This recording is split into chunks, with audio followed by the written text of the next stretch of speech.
देखिए, एक सवाल यहाँ पे पंकज चौधरी जी ने पूछा है कि सर 3 साल से प्रीलिम्स दे रहा हूँ, कोई रिजल्ट नहीं आ पा रहा है, मैं मेहनत पूरी करता हूँ लेकिन कुछ मार्जिन से रह जाता है। मेरा चौथा अटेम्प्ट है, मुझे थोड़ा गाइड करिए, मैं क्या करूँ इस एग्ज़ाम्स की प्रिपरेशन के लिए। देखिए पंकज, मैं आपकी प्रॉब्लम समझ रहा हूँ और ये प्रॉब्लम बहुत से लोगों के साथ होती है। यहाँ पे मैं कुछ बेसिक चीज़ों पे बात करना चाहता हूँ।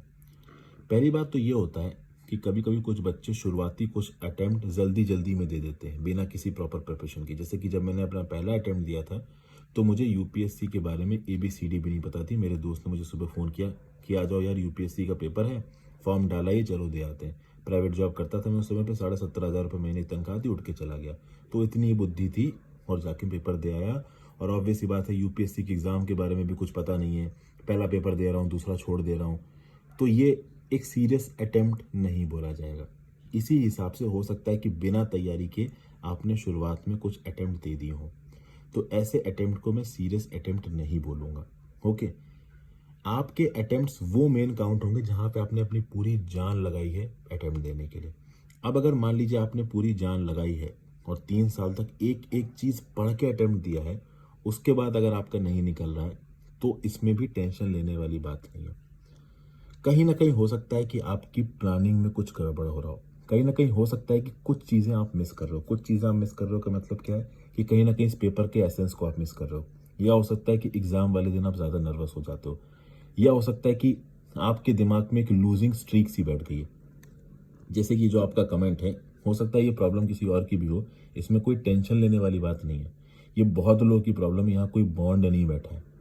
जो फर्स्ट अटेम्प्ट में भी यूपीएससी निकाल ले जाते हैं ना, ऐसा नहीं है कि वो बहुत दिमाग वाले हैं। एक दो लोग एक्सेप्शनल होते हैं, बट सारे एक्सेप्शनल नहीं है यहाँ पे। ये बात हमेशा दिमाग पे रखना। इसलिए कभी भी ये मत सोचना कि यार मेरा निकल नहीं रहा तो मेरे पास बुद्धि कम है, ऐसा कुछ नहीं है। बहुत तगड़े तगड़े लोग हैं जो एग्जाम नहीं निकाल पाए और जिंदगी में कुछ बहुत बड़ा ही कर रहे हैं।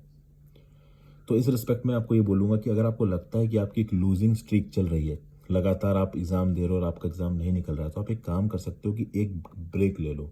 1 साल के लिए अटेम्प्ट स्किप कर दो, ठीक है ना?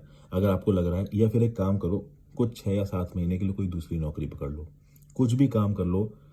मतलब आई डोंट नो कि अब कुछ लोग, हो सकता है फाइनेंशियल कंडीशन उतनी अच्छी ना हो कि भाई वो इस प्रकार के डिसीजंस ले पाए, लेकिन मैं फिर भी बोलूँगा कि देखिए, इस एग्ज़ाम को अपनी ईगो पे बैठा के लगातार देते मत चले जाओ। एक गैप लेने में कोई प्रॉब्लम नहीं है। तो किसी के भी अगर 3 साल का प्रीलिम्स नहीं निकला है और तीनों अटेम्प्ट आपके सीरियस है, अगर आप बोलो कि मेरा पहला 1 या 2 अटेम्प्ट सीरियस नहीं था, तो मैं उसको अटेम्प्ट काउंट ही नहीं करूंगा। अटेम्प्ट मेरे हिसाब से वो है जो बिल्कुल सीरियस वाला अटेम्प्ट है। तो एकदम सीरियस वाला अटेम्प्ट है, तब अगर आपका नहीं निकला है, तो उस रिस्पेक्ट में मैं आपको ये बोल सकता हूँ कि आप एक गैप ले लो। ठीक है, पहली बात। दूसरी बात यह है कि यूपीएससी की प्रिपरेशन में आप किस हिसाब से प्रिपरेशन कर रहे हो, आपकी स्ट्रेटजी क्या है। जैसे कि मैंने इसी पर्टिकुलर वीडियो में, जिसपे आपने कमेंट किया है कि भाई मैगजीन्स के रिस्पेक्ट में बताया, तो कुछ लोग अपनी स्ट्रेटजी में गलत चले जाते हैं। तो भाई, न्यूज़पेपर पढ़ना है, फालतू की मैगजीन्स पढ़ रहे हैं, बेकार की चीज़ों में समय बर्बाद कर रहे हैं। लक्ष्मीकांत के लिए डीडी बासु भी पढ़ रहे हैं, लक्ष्मीकांत भी पढ़ रहे हैं। तो इस प्रकार की गलतियां अगर आपने अपनी प्रिपरेशन में 1-2 साल शुरुआत में करी हैं, तो आपने बहुत सारा टाइम वेस्ट किया है। तो जो टाइम वेस्ट हो गया वो वेस्ट हो गया। आप एक काम करो, विजन आईएएस और इनसाइट्स की टेस्ट सीरीज दो। अगर आपके नंबर थोड़ा भी 100 के आसपास आ रहे हैं या 80 भी आ रहे हैं, अगर कुछ 10-15 शुरुआत के टेस्ट के बाद, तो आप थोड़ा बहुत कहीं ना कहीं कॉन्फिडेंट फील करोगे। ओके। और अगर आपके दिल के अंदर से एक पॉजिटिविटी आ रही है कि हाँ भाई मेरा निकल सकता है, तो आप अटेम्प्ट करो। अगर नहीं आती है तो छोड़ दो।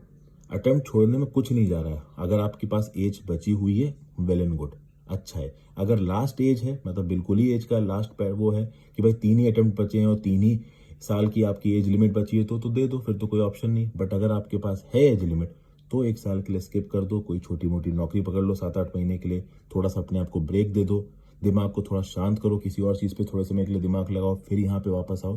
कहीं ना कहीं रिजल्ट सुधरेंगे। क्योंकि कभी कभी क्या होता है ना, कि सिर्फ प्रिपरेशन मैटर नहीं करती, आपका माइंडसेट मैटर करता है। और कहीं ना कहीं आपको अपने माइंड के परसेप्शन को बदल पड़ना पड़ता है, जिसके लिए कभी कभी जिस चीज़ पे आपको फोकस कर रहे हो, उस पर से फोकस कुछ समय के लिए बिल्कुल ही हटाना पड़ता है। और शायद ये आपको यहाँ पे करना पड़ेगा। तो आई होप मेरी ये कही हुई बातें थोड़ा बहुत आपकी मदद कर पाई हो। Thank you for watching.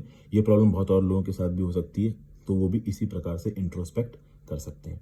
और जो प्रीलिम्स निकाल ले रहे हैं, वो कहीं अपने आप को बॉन्ड मत समझो, जो कि प्रीलिम्स निकालने के बाद तुम्हारी असली जंग है। मैं बता दूं, कुछ लोग ऐसे होते हैं जिनका प्रीलिम्स नहीं निकलता है, लेकिन एक बार प्रीलिम्स निकलता है तो मेंस वो फटाक से निकाल ले जाते हैं। और कुछ लोग ऐसे होते हैं जो प्रीलिम्स बड़े बॉन्ड बन के निकालते हैं पर मेंस में उनके हालात ख़राब हो जाते हैं। ये एग्ज़ाम ही ऐसा है। ठीक है, तो ऑल द बेस्ट।